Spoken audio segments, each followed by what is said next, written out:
we're in the Cooking with Magic cookbook, making a recipe inspired from the Rescuers Down Under. That was like one of my favorite movies when I was a kid. I used to love watching it when I was young growing up.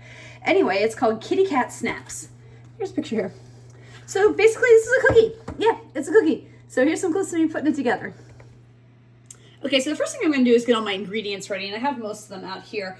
But it calls for 3 tablespoons of crystallized ginger, which is this here, chopped. Oh, don't mind that. And if you hear another noise in the background, that's just my dishwasher finishing up. So anyway, so what I'm going to do is I'm going to go ahead and finely chop this so that I have 3 tablespoons of it ready to go for when I need it.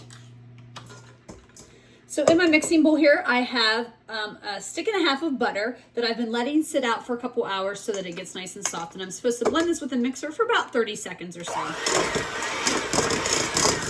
So now I'm adding in some granulated sugar. This is half a cup of dark brown sugar.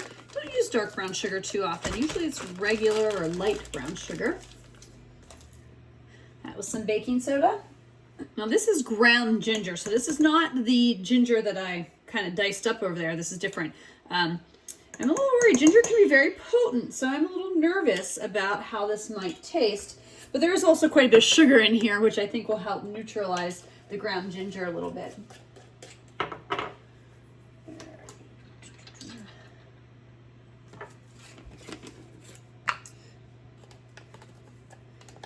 Now I'm adding some cinnamon, which this is clove. And if you're familiar with certain spice profiles, like you find in like gingerbread and stuff, you're probably not gonna be surprised that the next thing I'm adding is a little bit of nutmeg. All right, now that all my sugar and spices are added, I'm gonna beat this again until it's nice and smooth, and I'll have my spatula that I'll kind of scrape down as I'm doing that. Next up, we're adding 2 eggs to the mix. I'm gonna pour these in and then beat it as well.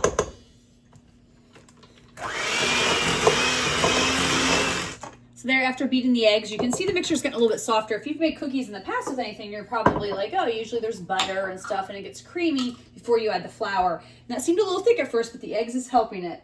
So now the next thing that we're gonna add, which I think is gonna add a little bit more moisture, is the molasses. And let's see here. It calls for 1/3 cup of molasses.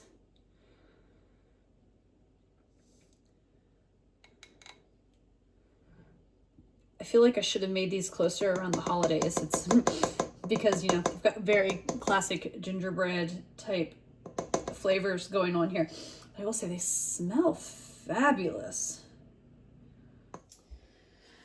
All right, I'm also going to add in that crystallized ginger here and then give this another beat.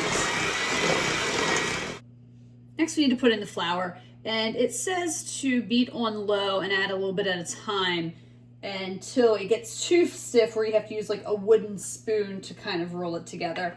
So I'm going to start with just a little bit, and then we'll just keep adding a little at a time.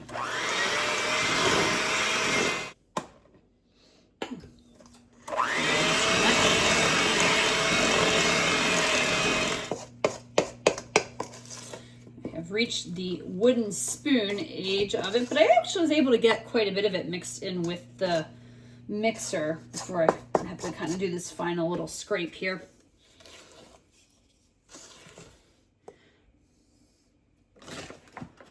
I am adding just another little handful of flour. It says the dough should be stiff, and I worry that it's still just a little bit too soft.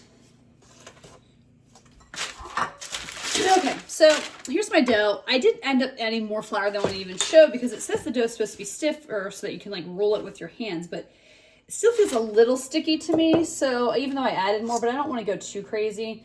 So I'm just going to, and I like my cookies a little softer anyway, I'm going to be completely honest. So I'm just going to use a spoon instead of my hand.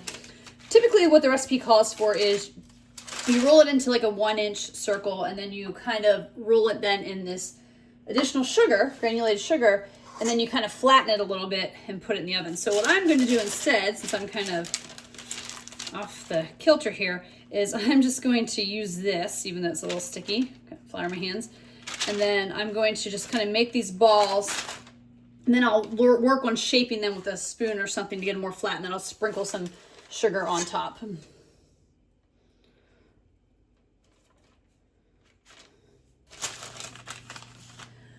All right, so I kind of use my fingers and some powdered like flour to kind of like try and get these a little bit flatter. I definitely don't think there's as round as they're supposed to be or as big, but I'm okay with it. Anyway, I'm going to sprinkle a little bit of sugar on them. I'm going to bake them in the oven at 375. It says 8 to 10 minutes. I have a feeling since these are smaller, they might take a little less than that, so I'll just keep an eye on them.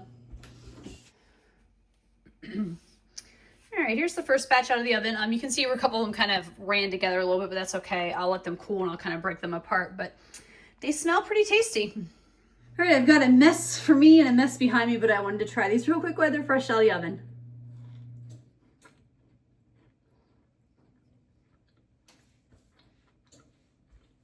Yeah, these are really good. I mean, obviously, the ginger isn't as overpowering as I thought, but you can definitely tell it's there. It's definitely like a ginger molasses type cookie. It's all warm and comforting, and yeah, it's pretty tasty. Okay, so yeah, I really like the cookies. I think they're called snaps. Like, I think they're supposed to be a little bit more of a crisp, kind of like what maybe what the British call a biscuit. But these were not like that.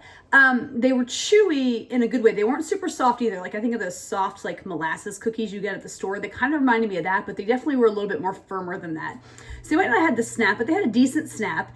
But they were still chewy and really delightful. And again, as I said during the taste test, basically gingerbread. You know, you've got your taste of cinnamon, ginger, clove, nutmeg, everything that goes into gingerbread, and it was really good. And I will say it was really good with like coffee and tea and stuff like that, and they lasted very long time.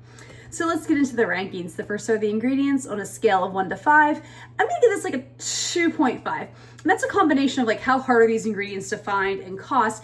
And I'm putting it on 2.5 because nothing was super hard to find, but the crystallized ginger I noticed was only in a few stores, and it was a little bit pricey to kind of get that crystallized ginger, just like that little spice bottle. And things like molasses and stuff, there aren't things I typically just have on hand or use often, even dark brown sugar. Not super hard to find, but not things I cook with often, so they weren't on hand, at least for me. Maybe for you, your rankings would be lower. Difficulty level on a scale of 1 to 5, I'm going to give it a 2.5 as well. It wasn't really hard. You know, like most cookies, you whip things together like butter and stuff, and then you add in your dry ingredients. But as you can see, for like what I said, it was very soft. I think it was supposed to be a stiffer dough. And I even added some more flour, but it was still kind of like very soft. I didn't mind because I think that contributed to the texture that I appreciated from these, but still. 2.5. I think it was a little more difficult than I expected from a typical cookie. And then would I make these again on a scale of 1 to 5? 1 is never, and 5 is absolutely all the time. It's a 4, which means I will definitely make these again someday, but they're not a 5 because they're definitely something I'm probably going to treat myself maybe around Christmas and make them like once, you know? But either way, they were a good, excellent little cookie, and I'm glad I found them.